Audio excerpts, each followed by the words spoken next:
Hello and welcome to Who Watches Who, a Doctor Who podcast with me, Matthew, and as always, we are joined with... Hello, I'm Scott. Hello, Scott. It is the... I keep on forgetting how long your intro is for me. It changes, that's why. But it is the end of the month. Somehow it is already the end of September.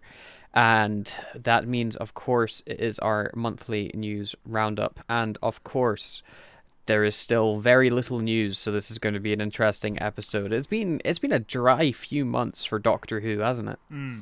This might be special because of the Queen's death, and we couldn't market anything for like 10 days, which is ridiculous. But thankfully, Doctor Who magazine was released through the mail. Mm-hmm. It was put out to print like the day before, the day after, it was around the time she died. It was started getting shipped out to people, which was great.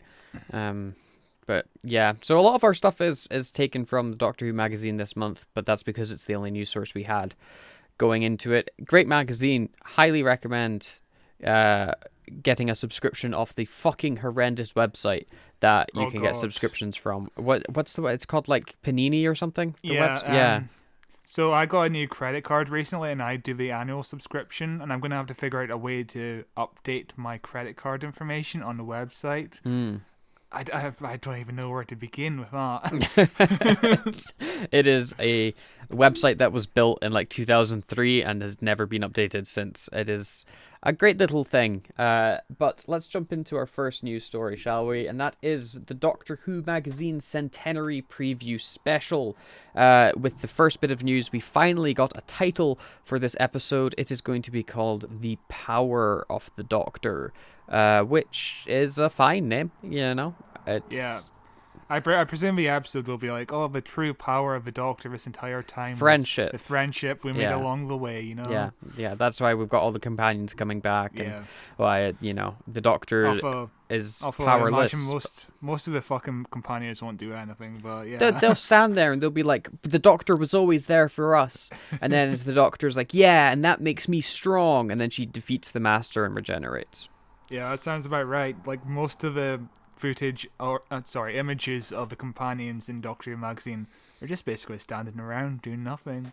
Not really exciting images. Yeah, but again, I think that's because they're so fucking obsessed with not giving away anything at any moment. You know, like, we barely know what the plot is to this thing still, and we are X amount of weeks away from a release. Maybe it's coming out next week. Yeah, maybe it's the week after next. I have no idea. Maybe it'll release on Halloween like Flux did. I don't see it, but... Yeah, who knows? But we also had a very long interview with several people from the cast in the magazine this month. One of them being, of course, Sacha Dhawan playing the Master, to which he said, when I had the initial conversation with Chris Chibnall, he said, if you were to come back, what would you like to do? And I was like, whoa, that's such a broad question. But one of these things I've always liked about the Master is that he's a master of disguise. I love the ability he has to play different versions of himself without necessarily putting on prosthetics, except for that one time where he wore a dude's face. So as I said, as long as there's some range in there, and Chris has certainly delivered on that. A recurring theme you'll see in all of these interviews is the person going, Chris Chibnall asked me what I thought would be a cool idea for a story. Yeah, it's I think every interviewer and every person being interviewed said that at one point throughout this magazine. It's a recurring theme. It's like, Chris Chibnall, you should know why you want these characters back. You should realize, I don't know. Part of me is like, part of it is like these actors get to say in what they want their character to do, and that's nice. There's like an ownership to these characters, but at the same time, Chris Chibnall should have a plan. Yeah, and maybe he's got like a outline of like what he wants the story to be, but he's like, I want Tegan to come back. What's Tegan been doing since there? And then he looks at Big Finish and he goes, am I fuck listening to all that? Just ask the person, because they've recorded all those audio dramas. They know the character inside and out probably better than he could. So I can, if he was coming from it from that way, if he went out and he was like, I don't have a story, what do you think would be cool? Then we're in for an interesting special, because that's a lot of different people's ideas he'd be getting at once. Also, I think part of it is like he's so used to being a guest writer in Doctor Who throughout the Russell T Davies era and the Moffat era, and mostly he's getting notes on how he should structure his episodes. Like, oh, for this episode, I want Amy and Rory's relationship to have this certain beat, for example, and maybe he just prefers a more collaborative effort in terms of character work. But boy, he hasn't done much character work throughout. Not since season 11 has he done any character work. No. But like, there's character work in season 11, and after that, he was like, "Well, that's that bit done." Do you want to take this next one? Yes. The Doctor Who magazine interviewer Paul Kirkley says there was a pivotal jaw-dropping moment in the episode with the Master.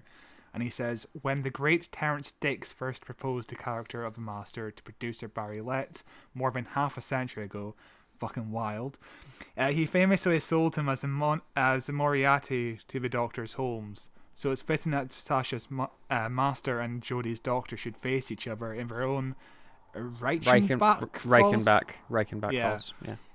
And I had no idea what this reference was, so I looked it up online.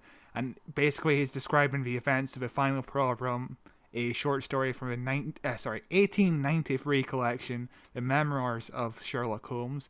And it saw Holmes meet his nemesis, Moriarty, with both plunging off a cliff by that word again. Reichenbach. In Switzerland, seemingly to their deaths. And yeah, a lot of people have been speculating end to the Doctor, and maybe she falls off a cliff or something. There's been one of the recurring rumors has been that Jodie regenerates on a cliffside.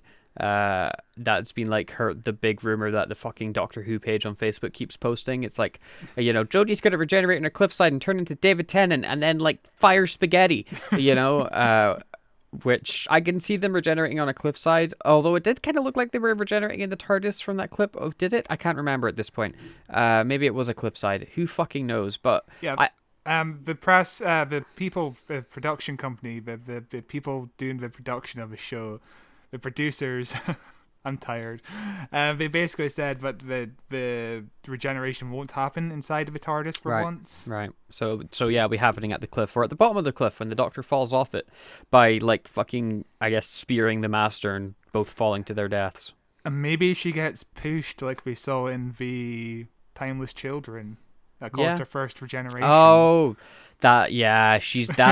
it's like poetry. It rhymes. That's how she's gonna regenerate, by falling off a cliff, like we've already seen. Yeah, that you've called it, Scott. That's 100% how it happens. And such a wild cliffhanger as well. Yeah, literally. I'll see myself out. Literally, yeah. Sasha also talked about how being in Doctor Who helped him to open up with his own mental health, and also talks about getting to keep his original costume as a gift. Sasha said that he was also open to returning in the Russell era of Doctor Who, which isn't something I could see happening unless for like the 70th special, the 70th anniversary in 10 years time, when there's like a big multi-master story, or if they're bringing back, how they brought John Sim back for Capaldi's regeneration, maybe they'll bring him back there. But I don't think we'll get any more like long storyline runs with Sasha as the Master after this. And it's cool that he got to keep his costume, because he could take that onto conventions and visit children's hospitals with that. That's really cool. You hear stories about most actors having to steal props from a department. And here he is just getting it as a gift, which is really cool. Yeah. One of our other interviews in the magazine is Janet Fielding, who plays Tegan. And Janet says they contacted me in July last year, which I think would have been in 2020 or 2021. 2021, I guess. Yeah, that's last year, yeah. Which was around the time when it was fucking filmed. Yeah. They contacted me in July last year asking me if I'd be interested in doing it, and I said, yeah, okay. thinking it would just be a day or two. Then nothing happened for weeks, and then suddenly it was all systems go, and that's when I realized it was a much bigger part than I'd been anticipating. So yeah, she was asked to jump aboard.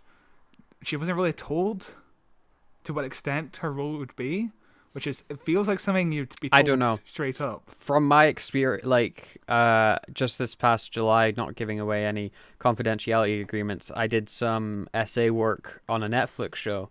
And, you know, that's maybe it's different for main cast actors, but I didn't find out what I was actually doing until I got to set for my costume fitting, and they went, "Oh, you're actually this really important, like, you've got this huge thing to do." And I was like, "What?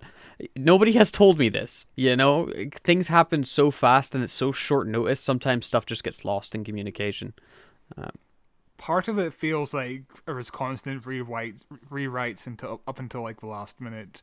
Because that's a common theme of these interviews as well. Just pages coming in late and all that. I don't think Chris Chibnall entirely had a plan while writing it. We'll find out, won't we? Ow. She explained in the interview that to keep the secrets of her return, she had to lie about shooting Blu-ray documentaries, and they had to wear hooded robes to conceal them from the public eye, like they're going to that old Nazi who was on trial in Germany. Had to wear a big blanket over his head so nobody would see who he was. She explains the difference in between shooting classic Who and new Who, with the first big shock was that you don't rehearse. In my day, you do 10 days rehearsal, then 2 or 3 days in the studio. Now it's much, much quicker. Fielding indicates that most of her scenes are with Ace and Kate Stewart. And yeah, that's fair. I mean, you know, the joy of digital cameras is you're not shooting on film. Mm-hmm. And so you can get on set, run through it maybe once or twice, then do it with the cameras on. And if you fuck it up, okay, we'll just keep going until you get it right. You know, whenever I've made a short film or anything like that, do we rehearse? You know, we don't have time to spend a day to just rehearsing it. You know, you learn your lines before we hit go, and then we're going, you know. Yeah, it's wild how much Doctor Who has changed over the years. It's like it goes through like so many different periods of how television is made. Like from the original 60s series with William Hartnell, it's like they were basically shot live because videotape was so expensive, and if William Hartnell flubbed his lines when they kept it in, which happened quite all often. all the time, yeah. Fielding also says there's way more action than there was in my day. I blame Sophie Aldridge for that. Chris phoned and chatted to us about our characters and what we thought might have happened to them after the TARDIS, and Sophie says, "You know, whatever else happens, I want to be an action hero." Right, thanks, Soph. Nice one. So there I am, running endlessly up and down stairs, dodging Cybermen. Yeah, which is great, you know. And I think out of all the companions, Sophie Aldred knows Ace. Like she is like she's just released a book written, you know, about Ace before the Doctor, and or she wrote like a bit in a book about Ace, whatever, that big like multi-collaboration book. I think it's called Doctor Who Origins. She also did a book recently at Childhood's End where Ace meets the 13th Doctor, which I presume isn't canon anymore now that this episode's been made. But you want to take the next bit? Speaking of Sophie Aldred, she also gave an interview in this magazine. The magazine was mainly interviews. She says, "So then I met Chris on Zoom and he asked, 'What do you think Ace would do?' And we talked about Ace now and my thoughts about her. And then he said, 'Well, look, I'm afraid we can't offer you all that because we've got Dalek, Cyberman, the Master, and another companion who I can't tell you about yet. There's a lot going on in the 90 minutes. She was a bit disappointed, thinking it would only be a cameo, only to find out during the costume fitting that she'd be in it a lot more. From my experience, costume fittings are apparently where you just get told what's happening. But yeah, this, again, doesn't fill me with so much confidence with Chris Chibnall being like, you know, yeah, there's so much happening in the 90 minutes that this episode is. It's like we don't have room for anything else. And you know, the big thing with Sea Devils when that episode was coming out was, oh my god, it's action packed, it's non-stop, it's go go go, and it turned out it was just incomprehensible. So I'm really worried this is going to be gibberish. Like, I don't even think the Sea Devils was so action packed. I think it's just most of his story just was left in the cutting room floor. I honestly don't remember what happened in that episode at all. It was so hard to follow. And Sophie is teasing a secret companion. We know Graham is coming back, but they haven't actually announced that he's coming back. But we know he's coming back, so Yeah. maybe there's a mystery companion. Maybe Susan returns, which I can see them doing. But Yeah, I would like Susan to return at this point. We don't have long left before we can't do that anymore. yeah, I mean, Sophie Aldridge also says they were getting scenes quite late, and they would sometimes have to learn lines on the day of recording. And she also said that Jacob Anderson, who is also in this fucking special, fucking hell, approached her and told her how much Ace and his Seventh Doctor meant to him as a child, which is kind of cool to hear. Jacob Anderson sounds like a nice bloke. Yeah, he's supposed to be lovely, which is great. We also had an interview with Assad / the Lone Cyberman, played by Patrick O'Kane, which I was actually thought this was a very interesting interview with this Patrick O'Kane man, since we've been visiting the Lone Cyberman so recently on the podcast, and he said that I think some people were a bit disappointed by the demise of the Lone Cyberman. As putting it lightly.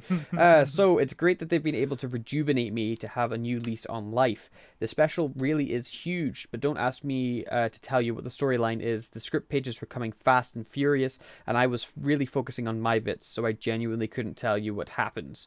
It's probably because it's incomprehensible and he didn't understand what was going on. But hey, Lone Cyberman's coming back. That's pretty fucking cool. I don't know if I knew that before this magazine, that the Lone Cyberman was coming back. I don't remember the trailer that they showed. Maybe he was in the trailer and there was so much in the trailer to grab a hold of, but I think he might have been in the trailer. I'm not sure, but he must have. I don't think this is a huge reveal. Yeah.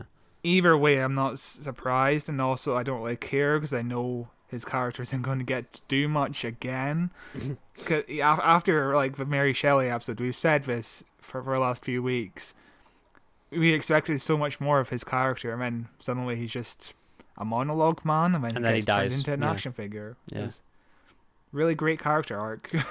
Yeah, truly. Ray Holman, the costume designer, also said that Chibnall wanted to have black versions of the Cybermen, like a black metalled version, which I think would kind of look pretty cool, but I don't think I think he said that they couldn't get it to work or something like that, didn't they? Really? I must have skimmed through that part, but yeah, black Cybermen, we just did Attack of the Cybermen, and we were like, oh yeah, there's a black Cyberman in the background.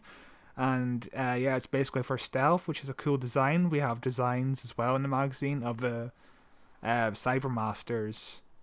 The Cybermasters is a wasted concept, and I'm curious to see if it works in this episode. I like them. I like the idea of them. I like the costume as well. It's like so dumb, the costume, but it's perfect. It's the perfect right amount of dumb for Doctor Who. Throughout this whole interview segment of the magazine, I'm like, this is just so much for 90 minutes. There's too much going on, I think. We'll see. I'm cautiously optimistic. I'm excited to see this era end, but yeah. Yeah. It's an end of an era, but they also have to write it so that newcomers can kind of come in, because this is obviously like a big celebration for the BBC. So I imagine there's a lot of emphasis on being like, okay, we have to make it accessible for new viewers, but how? How do you do that? It won't be. It'll be incomprehensible. It'll be fine. People won't care. People will care when Jodie regenerates into David Tennant. That's what all they're going to care about, honestly.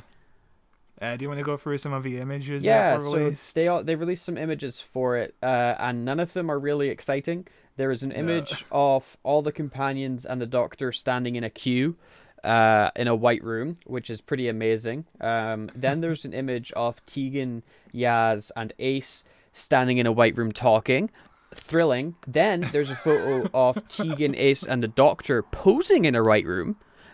Outstanding. Then we've got Ace sitting at a desk in a white room, of course, which is fine, I guess. The white room is unit headquarters, apparently, which... I thought unit got shut down. I don't know anymore. None of it makes any sense. Then we've got some shots of Sasha in like this like auditorium or like church or big chapel bit where it looks like he's giving some sort of speech or presentation or something. It's very nicely lit. Probably the most interesting photographs here. One of the images here kind of circles part of the image, and there seems to be like an action figure. Yeah. Which I guess is somebody he shrunk. Perhaps, yeah. I don't know who it might be, but... No idea. Maybe it's Yaz, because we see a lot of pictures of Yaz and the Master talking to each other in that room. Could be. Hang on. But Yaz is wearing like this like mustard brown coat the whole time, and that action figure has just a brown coat on. So okay, but it's perhaps out of focus, it's so yeah, but you'd be able to see color. Perhaps it's more Ace, or perhaps even Tegan that's been turned into the little toy, or Captain Jack. It's Captain Jack. He's back again. Tegan being turned into a toy would be an interesting twist, because that's how we met Tegan. Her aunt got turned into that toy. Because the first time we meet Tegan, her aunt is killed by the Master. So that'd be an interesting. I can see it happen. Maybe Tegan dies. Maybe Tegan dies. Or just gets turned into a toy, then turned back. We also get a shot of the Master being arrested by unit soldiers, and he's looking all like concerned or whatever. And then we have some collection of promo images, one being off the lone Cyberman, one being off the Master as Rasputin, which is fun, I guess. I imagine it's going to be like okay, where is the Master now? And we open up the episode, and it's going to last like 2 minutes. Mm-hmm. It's not really going to be explained. It's going to be a fun little goofy scene. I mean, it's never going to play into the plot, really. Yeah, we also have the promo picture of Jodie with the regeneration streaks across her, which is fine looking, I guess. It makes me think of The Flash, the CW show. Yeah. And then with the last images we've got, it's off our fucking Master Cybermen standing about in a cyber ship. It looks almost exactly like it's taken from the Timeless Children finale. Like, that looks like the exact same fucking set. It looks like it's shots from the thing. But yeah, I'm still not really sure what to think about this episode. It just feels like a bunch of stuff. It certainly does feel like a bunch of stuff. Yeah, it's like a checklist rather than, this could be an episode that could work, you know? I've got optimism at like 25%, I think. We'll find out in like 30 days or something, maybe. Yeah. It doesn't feel like we will, but I'm sure we will very soon. I hope. God. Jesus. I think people are speculating that it's going to come out on the 23rd of October, because that marks the end of the BBC's Centenary week. Could be. So we'll see what happens. We'll find out soon enough, I guess. Maybe. We've also got some anniversary news for the Doctor Who 60th.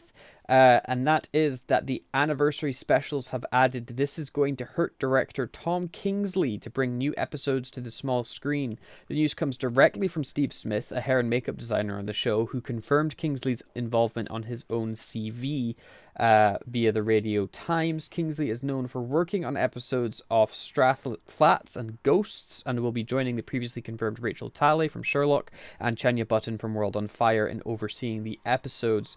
Meanwhile, the new costume designer will be Pam Down, who will be taking over the role from Ray Holman for the 60th anniversary and season 14. What's interesting is it's basically 100% confirmed at this point that the 60th is going to be more than one episode, isn't it? Yeah. You know, and like everyone, it was like, it's not being 100% confirmed, it's all just rumors, but at this point everyone seems to be working with the presumed knowledge that it's more than one episode.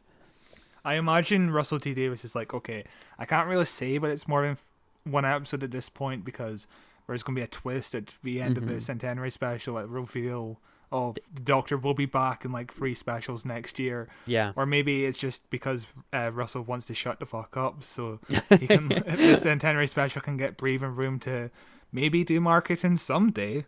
Maybe. Nice. Yeah, it's never going to happen. But Down is a respected costume designer with almost 30 years of experience. One of her early projects, in fact, was Neil Gaiman's fantasy series Neverwhere in 1996, set in the eerie parallel wonderland of London Below. It saw Down devise looks for Patterson Joseph's doctorish Marquis de Carabas, as well as Peter Capaldi's Angel Islington. I actually have Neverwhere, the book. I've never read it yet. But I do have the book. I've never seen the TV show or TV movie, whatever the fuck this was, that came out in 1986, but it sounds interesting. The book's supposed to be amazing, but I've not read it. Someday I want to do a deep dive into all of Neil Gaiman's books. He's done a lot. He's done a lot. He's definitely got, and his books are fucking huge a lot of the time as well. Yeah. But he's good at writing books. You know what they say about people with big books? Lots of free time. We've already caught glimpses of some of Down's Doctor Who work in the form of her radical reinterpretation of David Tennant's look for the 60th anniversary. I wouldn't really call it a radical reinterpretation. The fucking... what article is this from? Radio Times? He looks the same, except older. Along with some of the costumes for Neil Patrick Harris's mysterious villain. But we've yet to see any hint of what she has in store for Ncuti Gatwa's 14th Doctor. All we know for sure is that Gatwa has already said that, as you'd expect, he has a great deal of input into his Doctor's look. But with unconfirmed reports that Series 14 starts filming in November, we might only be weeks away for unveiling the 14th Doctor's wardrobe. Russell's also posted a picture of himself with Ncuti Gatwa, Andy Pyer, the casting director, and Phil Collinson, the producer, seemingly confirming that Season 14 is about to begin production very soon. And this was a post that was posted like yesterday or the day before that. Like, And then today we had a photo of Ncuti Gatwa inside what looks like a costume department in like a turtleneck, and he seemingly is getting fitted for his Doctor's outfit. Yeah, there was a bunch of suits behind him and stuff like that, yeah. Yeah, we're going to see this costume in like 8 weeks or something like that. It's going to be insane. I can't wait. I'm very excited to see him as the Doctor in action. He's such a good actor. I'm expecting it to be kind of flamboyant. Oh yeah, I'm expecting him to be very flamboyant. Yeah. But yeah, good news for the. It seems like stuff is really going on in the 14th series. I don't know any of this, the director or the costume designers' work, but they sound like good additions to the cast. Like, you can tell we're struggling for news this month. And speaking of people making posts on Instagram, Sir Anthony Hopkins has recently made a post on Instagram, and this is breaking Doctor Who news, where he's in a red telephone box and it says, "Put me through to Doctor Who. Need instructions on my next mission. Happy Sunday from across the pond, wink." Is this him confirming that he is in fact the 14th Doctor? Maybe he could be a master in one of the specials. Wouldn't that be something? Maybe. Or he'll just be like an old man in a guest star. Or he won't be in it at all and he's just poking fun because he's a weird old man. Like... Anthony Hopkins in Doctor Who would be good, especially during a 60th anniversary special. Yeah, it'd be fun to see like a huge star like that in Doctor Who. You want to take this next one? I've been talking for ages. Sorry. The 60th anniversary miniseries is apparently being referred to as The Bridge by the production team, which sounds like a good way of putting it, rather than saying, oh yeah, the Doctor, David Tennant is playing the 14th Doctor, technically. Call him the Bridge Doctor. It's a sort of incarnation that isn't really an incarnation. Yeah. God, I still don't like it. I still don't fucking like it. I trust Russell to do a good job of it, I feel like it's going to be good. And then also, Karen Gillan, Russell T. Davis are posting images of owls, and also the one of the 60th anniversary specials has its slate, and it has an owl in it. So, does that mean anything? I don't know, because Karen Gillan's wearing this owl t-shirt with an owl post. Russell T. Davis is beside the owl statue, the night owls on the slate. It could just be like, we're shooting late and we're being cool, or it could be, what the fuck was the name of the wee guy that's coming from the comics? Oh, Beep the Meep. Yeah, Beep the Meep's kind of got like an owl look to him, Maybe it's just a reference to Beep the Meep coming, because he's like this little bird guy. But why would Karen Gillan be posting something to do with owls? Maybe she'll be in the episode. That's what I'm thinking. It's Doctor Who. They're going to bring everybody back for the 60th anniversary. She did recently say she was working on a project that she can't really announce yet. So maybe it's something to do with Marvel. But who cares about Marvel now? Yeah. But yeah, nothing to really talk about here. But Anthony Hopkins would be a great addition. And owls are cool. Maybe it's a hint at Peter Capaldi returning, because he's kind of owl-like. Because he's got big eyes like an owl. Yes. Oh no, it's Clara. Clara's coming back. She's got the biggest eyes out of anybody. But Speaking of people coming back, Moffat doesn't want to come back to Doctor Who at this moment. Earlier this year, Moffat told the Radio Times that he's got no plans to follow Russell T Davies in the one day returning as showrunner to the role on the BBC sci-fi drama. He said, "I've done that in April, and I've done it, and I did it a lot, so no offence and no disrespect, and certainly no disdaining of wonderful memories. But no, I will not be showrunning Doctor Who again." He spoke about returning as showrunner. "I'm delighted Russell's taking it over again. I'm not going to do that. I'm not lying. I'm thoroughly enjoying having more freedom than I had." He's really emphasizing, am I ever coming back to Doctor Who?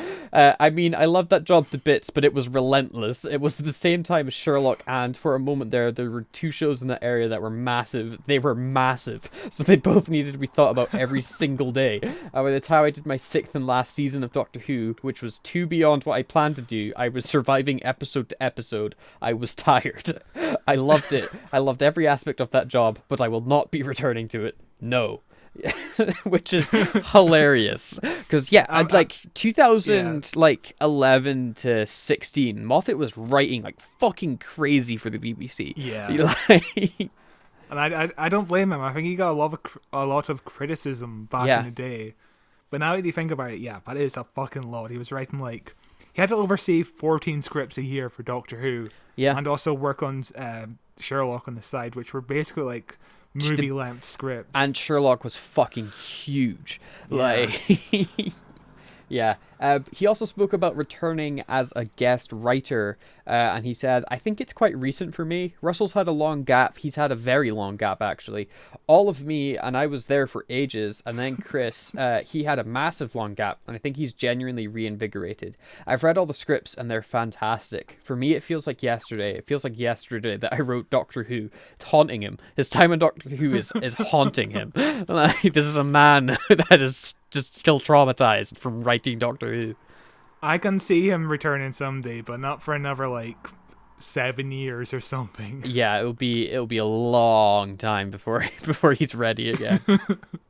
I don't blame him. I'd love to see Moffat write another script as a guest writer. I think That'd be awesome. He might go to Big Finish before he goes back to the show. Because I Yeah, feel like maybe- Big Finish is less stress to write for. Yeah, maybe he'll do what Russell T Davies did a while back. He'll look at his old scripts in the cupboard and he'll be like, "Oh, this is a great Doctor Who idea," and then he'll submit it to Big Finish and we'll finish it off for him, and it'll maybe turn out great. I would love that. Yeah, it'd be cool. Are we ready to move on? I can't believe it. We're only half an hour in, and we're already going to be talking about Big Finish releases. It is a dry month for the news, but let's chat about some Big Finish releases coming out next month, shall we? Yeah, boy. Take this first one. Yes, our first one is Doctor Who: The Third Doctor Adventures Kaleidoscope. His name is Kaleidoscope. He claims to have travelled halfway across the universe to warn all of humankind that it stands on the brink of extinction, and a certain tenacious young journalist has got an exclusive interview with this alien messiah. But it's not Sarah Jane Smith who's got the out of this world scoop, it's her rival, the unscrupulous Jenny Nettles. Sarah's busy helping the Doctor and unit work out if Kaleidoscope is for real or a fake when RAF Phantoms scramble to intercept an unidentified something homing in on a top secret missile base. It seems like Kaleidoscope's apocalyptic predictions might all be about to come true. Yeah, it'll be it's a Third Doctor story. It looks dumb. The guy looks like he's from Tron, behind the Doctor there. It's also a very James Bondy Doctor with him on the snowmobile. But I fucking love this cover so fucking much, man. John Pertwee on a snowmobile is something you can imagine. Yeah, and for a fact he would actually be writing it. and it also looks like a properly painted cover as well. It looks really good. It's one of the it looks like an old movie poster. Yeah, it's quite nice. our second release that we've got is Master Nemesis Express, and this is the best Master fucking ever. Step aboard the Carios and a recreational cruiser which traverses the time vortex itself. Vienna Salvatore is on a mission and must make her way up the serpentine vehicle from the crime-ridden rear segments through the enclosed compartments of the mega rich, all the way to the front of the ship to face the man who controls it all, the Master. It's a 3-part script with Nemesis Express, captured the Corvor and Passion, written by Robert Whitlock, Elizabeth Miles, and Robert Valentine, respectively. And this is, of course, Eric Roberts' Master, back for Big Finish. Eric Roberts is back playing him. The poster looks dumb as fuck. Eric Roberts is clad up in leather. There's a phoenix exploding out of his heart, and 2 fucking ladies also in leather behind him. Everybody's got a gun. It's gonna be amazing. Yes, this is his second series with Big Finish. I'm interested if the first series is any good. I imagine it'll be something. He was fun, he definitely chewed the scenery as the Master when he was playing him, but it wasn't a terrible performance, just an interesting version of the Master. And this concept reminds me of Snowpiercer, with the crime-ridden rear segments of the train, and then the front sections are all the mega super rich people. Yeah, I wonder where the Master fits in. Oh yeah, he controls it all. That's what the fucking description says. He watched Snowpiercer and went, "That's fun." That is something that the Master, well, this version of the Master would certainly do. Give me a second. I need to find. Yeah, here we go. Our next release is Torchwood SUV. A routine alien incursion in the valleys goes horribly wrong. Toshiko Sato and Ianto Jones are trapped in the Torchwood SUV. There's a monster outside and it's determined to get in. Can Tosh and Ianto overcome their differences and save the world? More importantly, will the SUV keep them safe? And it seems to be a common trend among the Torchwood audio dramas, but they all seem to be bottle episodes. Yeah, this one's definitely a bottle episode of the eyes. What's interesting is on the backstage there's only a photo of one man. He's called Nigel Havers and he plays SUV. And his photo is of him inside a car. I didn't realize the SUV could talk. But I guess it's got like an AI sort of like fucking Knight Rider style going on with it. I guess it does, yeah. Yeah, but it sounds interesting. It sounds like a fun little horror audio drama, nothing too spectacular. I wonder why they're all so bottle episodes, because it's usually just 2 characters being stuck in a room together trying to work out their differences. Yeah, I don't know. I don't know. I don't know. I can't answer that. I don't know. I don't know, Scott. I don't know. But speaking of Torchwood releases, they've also got another one coming with Torchwood Soho, the Unbegotten. The dead walk the earth. The air and ground are poisoned. Mandeville Walk is the most haunted street in 1950s Soho. Norton Folgate has come to confront ghosts of his own, but finds himself caught up in a government cover-up.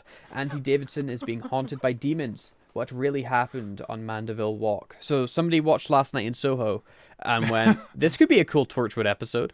The description, this is a 6-part series, and it's Andy, of course, from the normal Torchwood series. And the description for episode 2, The Ghost Wall. Norton Folgate ruins a carpet. Andy worries about a wall.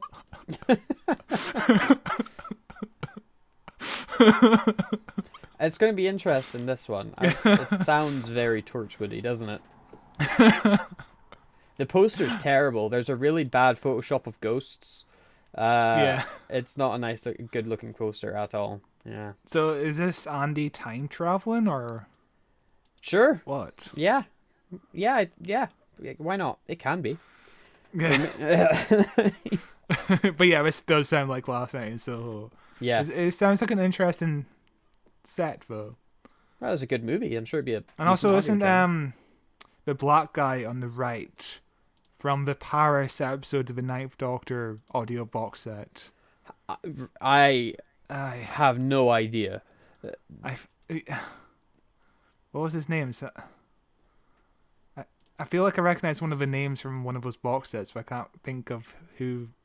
I don't know. I'm probably talking nonsense. Hang on, let's see. The black dude is is that his name? Is that, or is that the white guy? What are the? Is he Samuel Burnett? Which one's Joe who? Shire. So I recognize Samuel Barnett, but I think he's a white guy. So I'm probably wrong. Joe Shire. No, I'm completely wrong. Never mind. I recognize him because he's on the cover of all the Torchwood Suv box sets. Yeah. You want to take us to the next one? Give me a second. Oh, our next one is Rose Tyler, the Dimension Canon 2, Other Worlds. Rose and her friends and family are trapped in another dimension of a parallel Earth. With her world doomed and the universe at stake, Rose must continue her frantic search for the only person who can help, the Doctor. And this is 3 stories. Yeah, this is obviously in between. This is obviously before her appearance in Series 4, before The Stolen Earth. Mm. And it's Rose, Jackie Tyler, Clive from Rose, the episode Rose, not the series Rose, you know what I'm trying to say. Yes, Clive, I know Clive. The guy that figured out who the Doctor was and then gets shot dead. Yeah. One of my favorite episodes of the descriptions of this box set is for the last one. The idea of Jackie being a hit on daytime TV. That sounds like such a Jackie thing to do. It really does. It really, really does. What's great as well is that Camille Cowdery is coming back to play Jackie, and in the backstage photos, she's dressed exactly how I imagined Jackie would dress normally. She's wearing big fur jacket and coats. You know, she lives that character. I don't think it's a character for her. Yeah, I still need to listen to Series 1. I've actually got Series 1. So I'm going to listen to Series 1 and then check out this series. And obviously she's doing another one after this, another Rose series.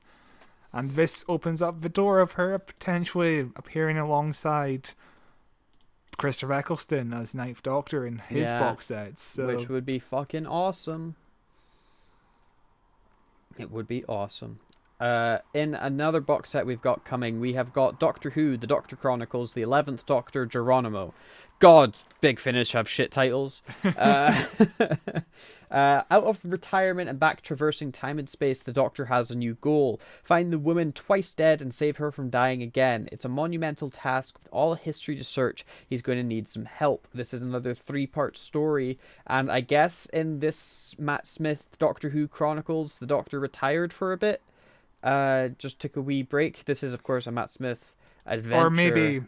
Or maybe this is between the Snowmen and the Bells of St. John, you know, where the Doctor lived up in the cloud for a bit. Yeah. And he retired being the Doctor. Oh, here we go. Chronological placement. This story takes place between the Doctor Who TV story, The Snowmen, and the Bells of St. John, following the Doctor's search for Clara Oswald. Look at that. Yes, it does. Where does it even say that? In the backstage chronological placement. Okay. I think it's a new thing they've added. That's actually really useful. But this is, of course, a Matt Smith adventure without Matt Smith because he's not come back to Big Finish yet, and instead he's being played by Jacob Dudman, doing a so-so impression. It's fine. Yeah, I've heard. I've only heard the trailers. I don't know if it stays consistent throughout the whole box set. From the trailers, it sounds like it's 90% of the way there. You know, yeah, it sounds decent enough. I've heard worse performances or impressions in Big Finish, but it's interesting. Another new companion for the 11th Doctor. It never gets mentioned in his regeneration speech. Yeah, don't worry too much about that. What else? Is that it for Big Finish? Yeah, that's it for this month. Wow, there's some more Blake 7 stuff happening with Big Finish. But yeah, that's it for this month with Big Finish. So, Scott, which out of these releases are you most interested in? Probably Rose Tyler, the Dimension Canon 2. Or the Third Doctor Adventures Kaleidoscope, because I just love the Third Doctor so much. Yeah. But yeah, probably my heart's going to Rose Tyler. For me, it's Master Nemesis Express all the way. It sounds dumb. It's got Eric Roberts in it. It's gonna be awesome. The poster for it is dumb as fuck. Like, great time. You know, we always talk about, oh, this sounds like the most interesting Big Finish box set to us. And we never fucking go and listen to these Big Finish Don't have box time. sets. There's too many. They're so expensive. This Master box set's 17 quid. Yeah, we're all 17 quid. So expensive. Maybe someday we should just pick a box set each, and at the end of the month, we review the previous month's box set. Well, as soon as we start making lots of money, yeah, it would be fun. It's a good idea for sure.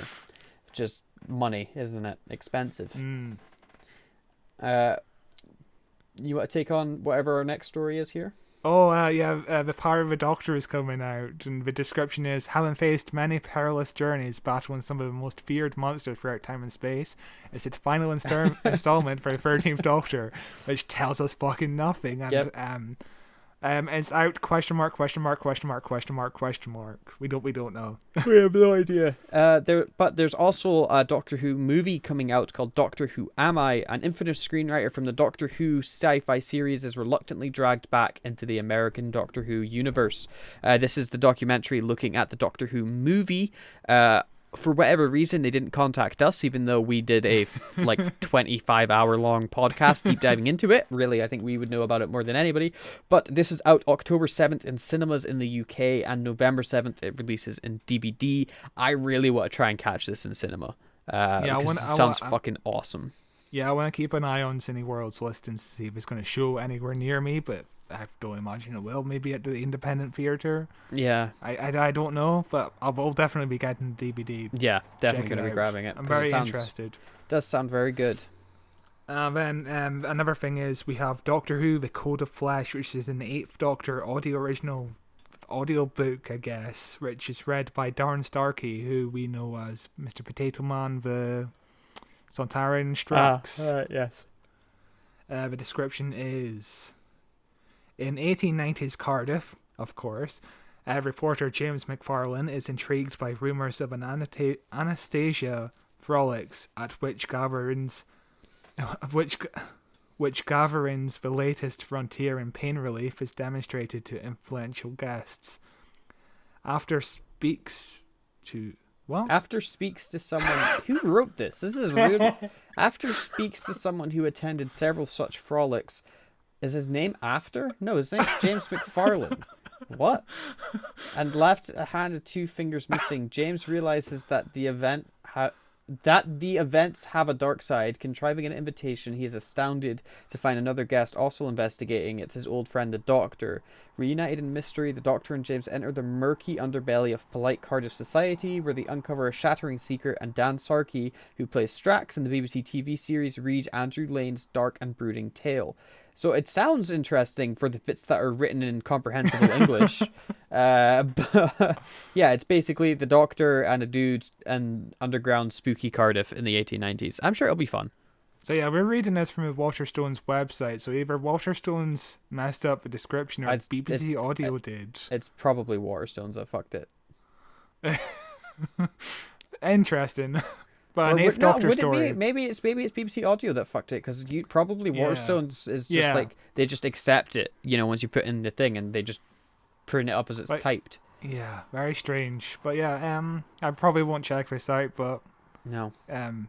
Cool. Our last bit of news is Stephen Moffat might not want to write Doctor Who, but it certainly hasn't stopped him writing 2 shows at once. He's got a show called Inside Man coming to, I think, the BBC. Coming to BBC One. In the US, a prisoner on death row is seeking atonement as he faces execution. On a train in England, a journalist is looking for a story. In a quiet little village, a vicar is picking up his son's maths tutor from the station. All 4 are about to become entangled in a dilemma that could lead one of them to murder. Starring David Tennant and Stanley Tucci, it airs on the 26th of September to the 2nd of October. Solid 4 episodes on BBC One. Sounds very interesting. And then Moffat isn't finished working with old doctors with the show Devil's Hour. A woman wakes up every night at exactly 3:33 a.m. in the middle of the so-called Devil's Hour between 3 a.m. and 4 a.m. Starring Peter Capaldi and Jessica Raine, airs the 28th of October on Amazon Prime. 2 shows that sound spooky and are about murder. airing very, very like as soon as one ends, the other one starts. The end of that month. Like he's got murder on his mind, Moffat, doesn't he? Yeah. Were you about to say Milfit? Yeah, Milfit. But yeah, both shows. I imagine Amazon were like, okay, BBC are going to put out this show in October. Perfect idea for us to put out this show in October as well. It's in the bank. Yeah. Cause both shows sound interesting. I'm just hoping there's not a Stephen Moffat style twist at the end. There will be. Where he tries to be too clever. Yeah, there will be. There will be for both shows. It turns out they're both the same show. Yeah, no, it'll be interesting. I'll definitely check out Devil's Hour because it's on Prime. I'll probably check out Inside Man if I remember it exists. I only ever use BBC when we're watching modern Doctor Who, so I probably will forget it exists and then go, oh yeah, this is out, and then forget to watch it. But yeah, both are good. It's nice to see Moffat still writing away various TV shows all at once, never stopping. I feel like this is his first work since Dracula. Yeah, I think it is. No, I think this is his first release since Dracula. But then it was the pandemic, wasn't there? And then... True. So he probably just took the pandemic off to write these scripts without being rushed. But, Dracula started off really strongly. I really loved the first 2 episodes. And then the third episode was Dracula with an iPod. It was really interestingly weird. I didn't like the ending, but first 2 episodes were great. I haven't started it because you said not to, so... I don't remember saying not to. You did. You went, don't watch it, it's not worth it. You really didn't like the ending. The first 2 episodes are great. They're just kind of repetitive. They kind of feel like the same thing, which is interesting. But yeah, I'm interested in these 2 Stephen Moffat shows. It's good to see him back. Yeah. But as far as news goes, that is us done with the news. So we might as well just move into chatting about shit for the next 10 minutes, and then we'll have a nice hour-long podcast thereabout. So what you been watching? What's new in the... I've been watching the new series, well, the first series of Don't Hug Me, I'm Scared. Oh, yeah. Which used to be YouTube Shorts on YouTube, obviously. They were amazing. But now they were amazing. And now this is expanded to 20-minute episodes, which is interesting because I didn't think the format would work for a series. And it really works. It actually really works. I've only watched the first 2 episodes, and it's kind of morbidly dark as you'd expect. It's great. I love it. Awesome. I've not started it yet. But I spent all of last night binging Dahmer on Netflix. All 10 episodes. I've not binged a show like that in many years. But I watched it all, and I thought it was pretty good.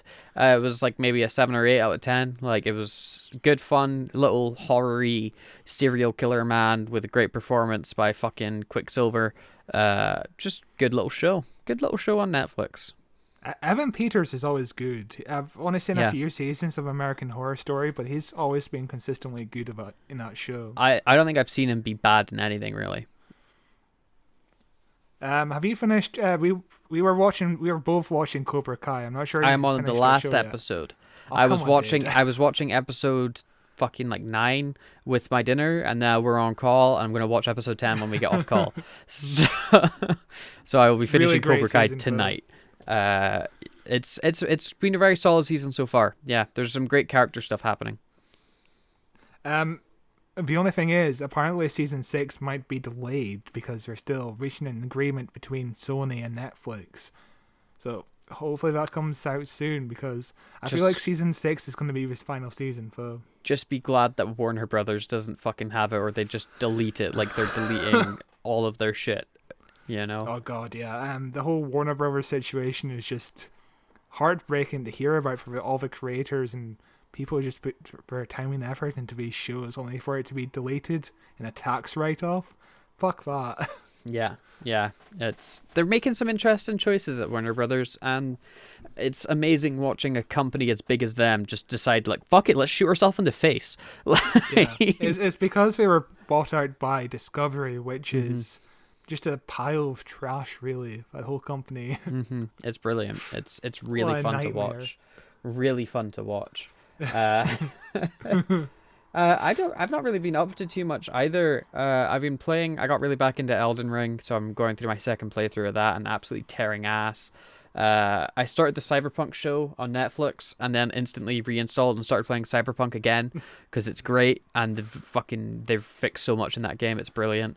I still need to try and get back into Cyberpunk. I think I played it for like 2 hours on my birthday of whatever year it came out because I got it as a birthday gift. I never really got too far into it. What are you playing it on? PS4, so I imagine it won't be the best experience. Nope, it will be the terrible experience on PS4. On the old gen consoles, PS4 and Xbox One, it's basically unplayable still, and they've said that like the amount of updates that they're going to be releasing, it's almost never going to get into a pure playable state. The way to play it is play it on PC or play it on the new like PS5, Xbox Series S and X, because those are strong enough to maintain it. The PS4 is just glitchy as fuck. Yeah. So you're saying I should wait until I get a PS5? Yeah. Because I'm going to get a PS5 for like Spider-Man 2. Anyway. Yeah, absolutely wait till you get a PS5 to play it because it still runs like shit on those old consoles apparently. So. Unbelievable. It shouldn't have released on them at all, but yeah, it's sad because that's like the story of so many video games these days. We're just rushed. Yeah, and then the final product is just so disappointing as a result. Yeah, it's good. The updates they've done. Is the show any good though? The show's great so far. Yeah, I'm only 2 or 3 episodes in, but it's very cool so far. It's done a real good job capturing the vibe of the world. It's pretty good, pretty good. Because that's why I bought the game in the first place, because I love the world of like all these cyberpunk shit. Like I love Blade Runner. It's like one of my favorite movies ever. We're doing a Blade Runner live action TV series over at Amazon. I'm really excited for that. But yeah. I mean, the world as well is set off this old like Dungeons and Dragons style RPG from like the 80s that people never fucking remembered. But I think I bought it and I played a game. Like I ran a game of the Cyberpunk desktop, not desktop, like tabletop RPG with a bunch of friends, and it was fucking mental. It was really, really good. It's just a super cool world to kind of exist in. Absolutely love it. Good time. What else have you been doing? Fuck all, Scott. I've been doing literally fuck all. I've had this month has been really quiet but gone by really quick. Like it's been such a weird month. I feel like it also feels quite long because there was a moment of like we can't really do anything because the Queen died. And that was a long week. That was a long week with the Queen dying. Jesus like Christ. we were playing Among Us when the Queen died. We were playing Among Us when the Queen died. It was hilarious. So good. And then we saw what a crazy frog tweeted about the Queen's death. So good. What an interesting. I can't wait to tell that to the grandkids.